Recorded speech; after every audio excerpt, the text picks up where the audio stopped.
Hello, my name is Kofi Granting. I have come to you today to share my thoughts on something that is very dear to my heart, the state of affairs of Ghana.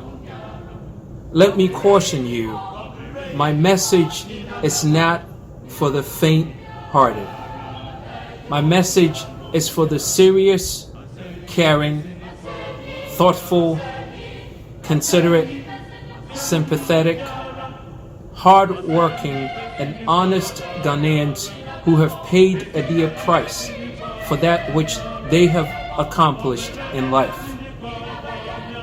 Though this message may not be taken well by sympathizers of NDC and NPP parties, I beseech you to appreciate the truth of its contents for the sake of our argument today. Now, if you find yourself huffing and puffing, swearing and cussing, throwing daggers and hurling insults at me at any point, then you must ask yourself these three simple questions. 1. Is there any truth in what I am saying? 2. Is your loyalty to Ghana genuine and without question? 3. How much are you willing to sacrifice for Ghana's sake? I appreciate your honesty. Ghana needs good men and women like you. Now, to that backdrop, let's get to it. Let me ask you, what do you call a person who steals from you? What do you call a person who poisons you? What do you call a person who lies to you continually? What do you call a person who bankrupts your children's future? What do you call a person who has neglected their fiduciary responsibility to you? What do you call a person who has repealed your social right without your knowledge? What do you call a person who has signed unauthorized contracts on your behalf? What do you call a person who has assigned contracts that determines your quality of life to unqualified cronies so that you continually get hurt and nobody cares? What do you call a person who burns down your tax-purchased pharmaceutical supplies so to create an artificial shortage, just to redirect you to their personal drugstores and amass profits? What do you call a person who mortgages the futures of your unborn children? What do you call a person who borrows hundreds of millions of dollars on your behalf and squanders the money lavishly abroad before the loans even seize the land for which it was borrowed?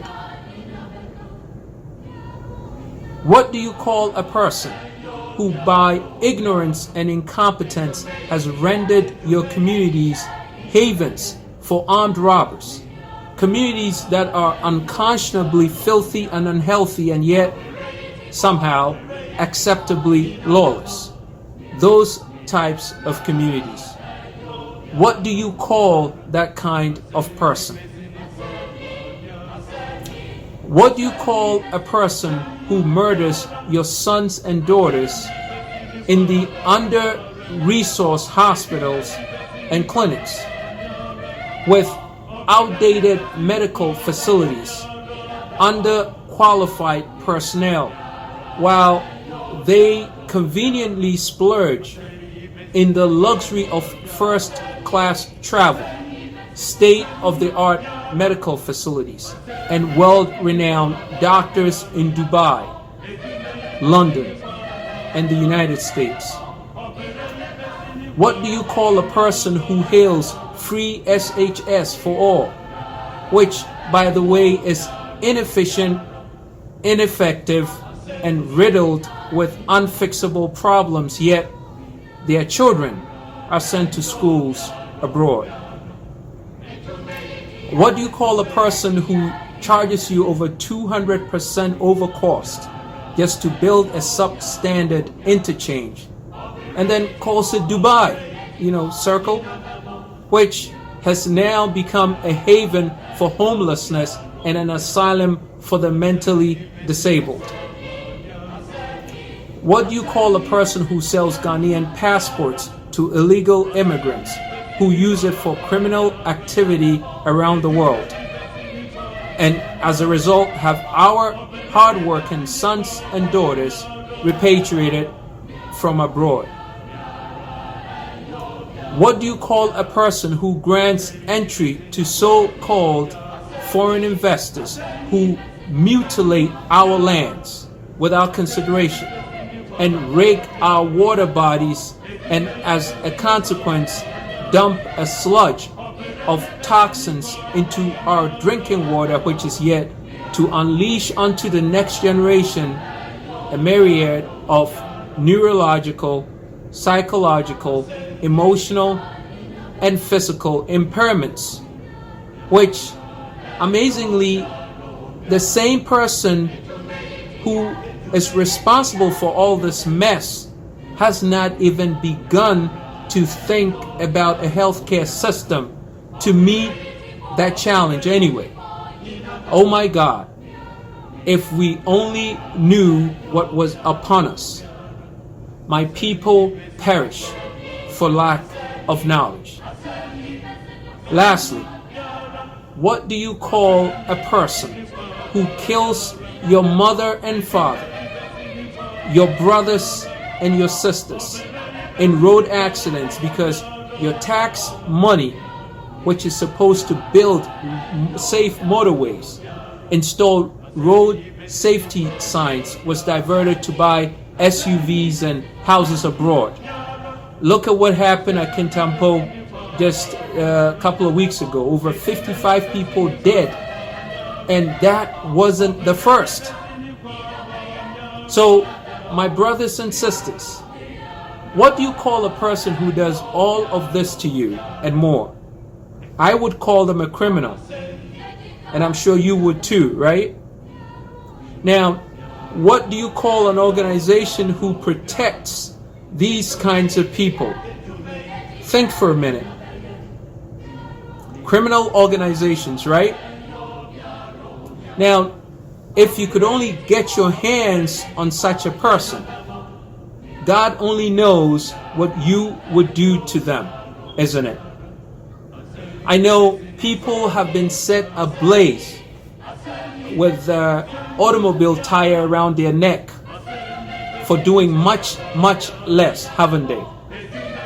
Yet, somehow, if this person who have done so much hurt to us, they have killed our parents, stolen from our unborn children, sell our lands, give away our resources, and to add insult to injury, they spin the most repugnant lies as though we are idiots and we just don't understand. The same person who does all of this suddenly wears a t-shirt, a shirt with NDC or NPP on it. We forget the pain and we forgive all the sin. Oh my gosh. How could we do that? How? You kidding me? We have got to be out of our minds on that one. Just think about this for a minute. Ponder over it. The same person who we would stop by any means necessary for causing us so much pain, all of a sudden you will hug you will dance with, you will kiss, you will campaign for, you will donate to, you will fight for, in some cases you will kill for. Isn't that madness? Sacrificing your life for people who don't give a squat about you. The NDC and NPP are criminal organizations, get it? And their flag bearers are even more culpable for their crimes.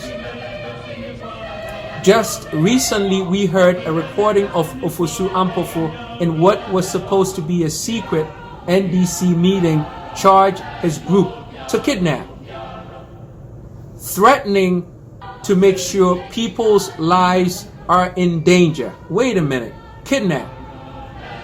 An intent to kidnap in itself, according to Article 21 of the Constitution, is a crime.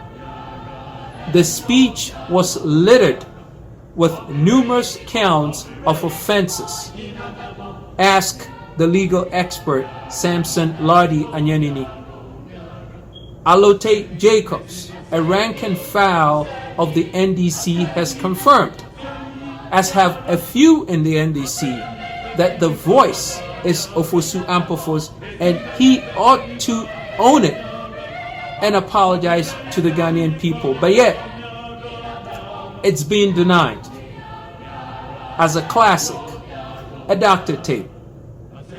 And yet we sit and we accept this atrocious lie. Unbelievable. What blows my mind more than anything is that the MPP is reluctant to push for his arrest and prosecution. I wonder why. Because they brought in the Kandahar boys from Tamale during the Ayawaso by-election to harass the NDC militia. And that in itself is also a crime. Then we have the Manasseh expose. Oh, I guess that was a doctor tape too, right? Please, Ghana, wake up. These political parties are operating like gangsters in a no man's land. And the sad thing is, we sit and we watch and we vote them in and out and the other, and it doesn't stop. And some of you watching this right now, defend them. You ought to be ashamed of yourselves. How could we have allowed a group of organized criminals to lure Ghanaians in this game of strategic deception, of bait and switch? You see, we have been taken for fools and for fools, and this foolish game must end. This 2020, the agenda is fire NDC and NPP. Enough is enough. Enough with the nonsense. Let's usher in an independent candidate with a transformational leadership agenda. You see, the liability of these political parties is killing Ghana, and you know it. So this 2020, let's make it a Ghana where our leaders are civil and understand their duty to stewardship to its citizens. Let's make it a Ghana where our leaders actually take responsibility for their actions and lead with integrity. Let's make it a Ghana where our agencies deliver value for that which they have been established for. Let's make it a Ghana where government is lean and mean, effective and efficient, with no more than 20 ministerial appointments and appointments based on merit. Let's make it a Ghana where agriculture is the foundation of our economy as we vigorously pursue self-sufficiency in food production.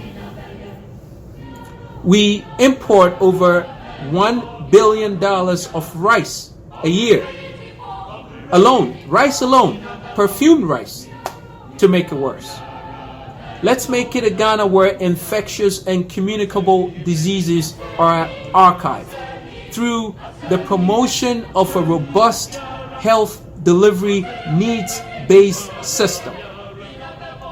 This 2020, let's make it a Ghana where, there is a standard education curriculum with emphasis on STEM, science, technology, engineering, mathematics, with vocational training, creative arts, and the application of theory.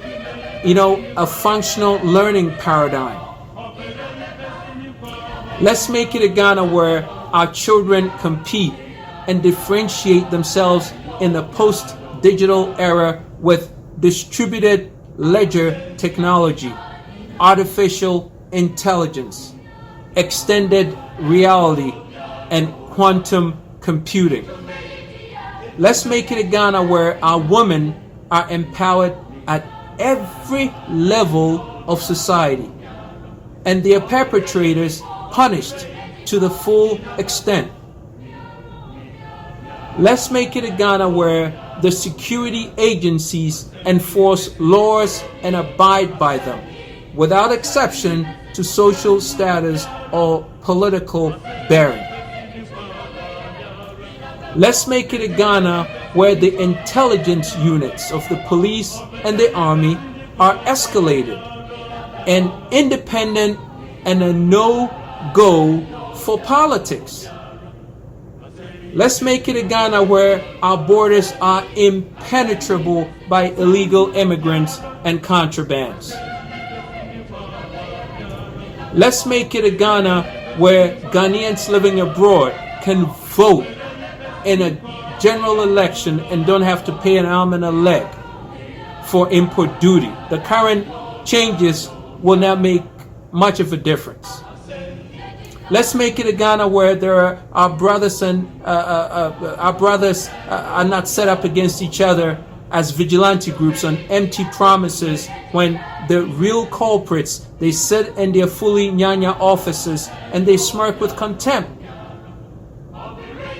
This 2020, let's make it a Ghana where every region has its own unique master plan developed by the region's planning board with contractors and engineers who are certified by international standards. Let's make it a Ghana where our students are unraveling the mysteries of epigenetics and cellular reprogramming. Things like aerospace technology, not just to build the next generation of automobiles, but actually designing and redesigning aircrafts into the next millennium. Let's make it a Ghana where we have a blended energy policy. A blended energy policy actually becomes the norm, and we go green and we promote neat energy sources. We go into solar energy, gas, biomass, geothermal, tidal, wind, so that we could depreciate emphasis on fossil fuels to save this beautiful planet of ours. Let's make it a Ghana where our graduates and the by-day workers of our workforce, they have access to low-interest borrowing so that they can start businesses on their own and acquire assets and build a better quality of life. Let's make it a Ghana where our investors are protected from the predatory financial institutions and Bank of Ghana and the Securities and Exchange Commission. For once, they actually take responsibility. Let's make it a Ghana where there is a constant access to clean water and uninterrupted power supply.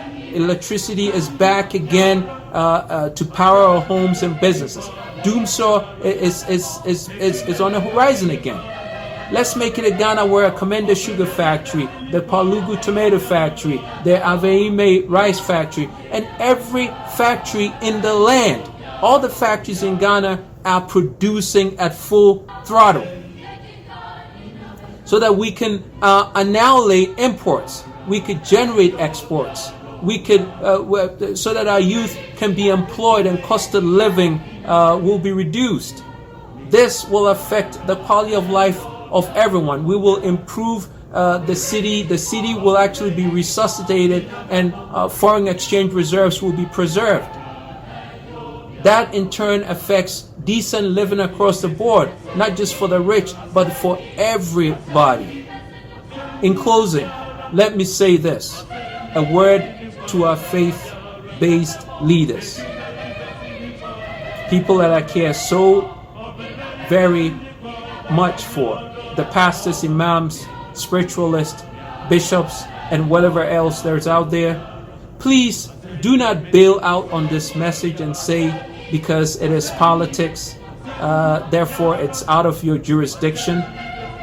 Please lead your followers and help them make the decisions that will alter their lives for the better. Tell them the truth, as I know you know about the NDC and the NPP, that they are a bunch of criminals. How else can you sugarcoat that? See, their leaders will claim their ignorance and their innocence and their illegal party operations, but that's just a ploy. The NDC and the NPP are criminal organizations who cleverly perpetrate their illegal activities subliminally with a grand scheme of deception. If your faith-based leader cannot tell you that these organizations are criminal organizations, then the spirit of discernment is not upon them, or they are just plain liars. You should change your place of worship, because you are following a loser. I promise you, plain and simple. The NDC and NPP are wicked liars who will do anything to get power. So, to the fathers and mothers who wallow in the disappointments of their votes because it didn't turn out to anything, to the police officers whose powers have been compromised, to the security agencies whose loyalty should be to the people and not to the political parties, as we have seen, to the corrupt media. Unfortunately, you profile these criminals and give them the undeserved platforms. To the artists and entertainers who from time to time soothe our pain through their talent, beautiful talent. To the taxi drivers and trotro drivers who have been laden with the MTU levies. To the underpaid teachers and nurses and doctors and civil servants. To the market women and traders. To the academia and professional workers and everybody else. Let us rise. Let's rise. Rise against the corrupt governments of NDC and NPP, and let's vote in an independent, skin-tight, functional administration to lead Ghana. See, we have voted for NPP and we have voted for NDC, and with all the abundance of oil, cocoa, starch, bauxite, timber, gold, manganese, salt, silver, diamond, rubber, limestone, we still borrow. Now, if that is not pathetic to you, then you need a checkup from your neck up. These pests are intellectually incapable and morally impotent, and a huge liability to the state. Just think about it for a second. Finally, to the youth to whom I dedicate the struggle. You see, I hope one day that you will wake up to the functioning government, functioning Ghana, where everything works as it rightfully should. that you will be able to be competitive like your counterparts in the West, live by design, on demand, and compete at everything and not feel deprived. This fight is for you. I see too many of you young men and women struggling too hard to make it, sometimes paying the ultimate sacrifice, death.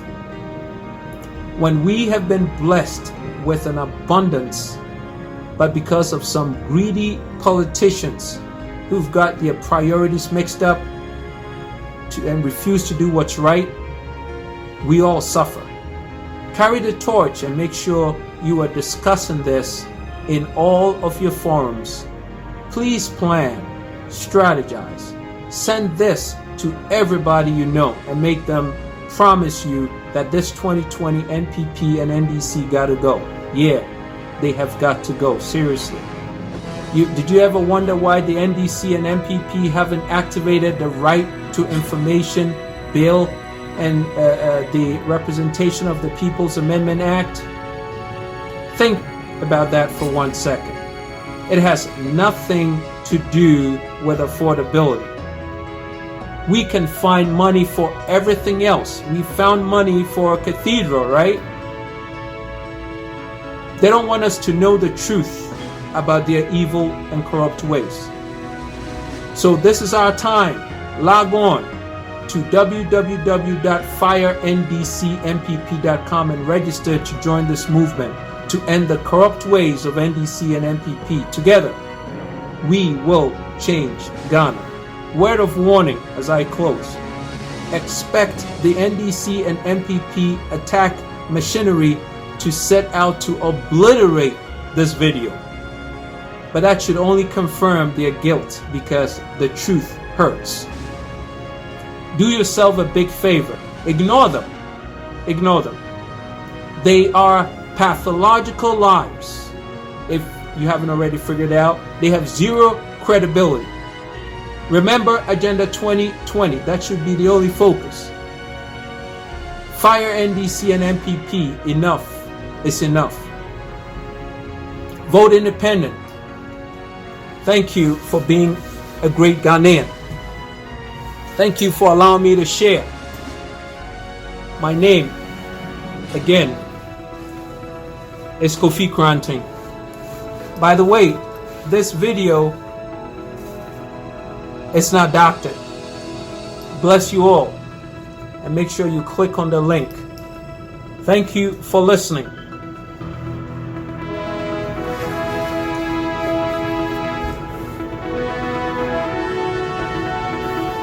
In case you didn't get it, Agenda 2020, Fire NDC NPP. There we go. Thanks again for listening.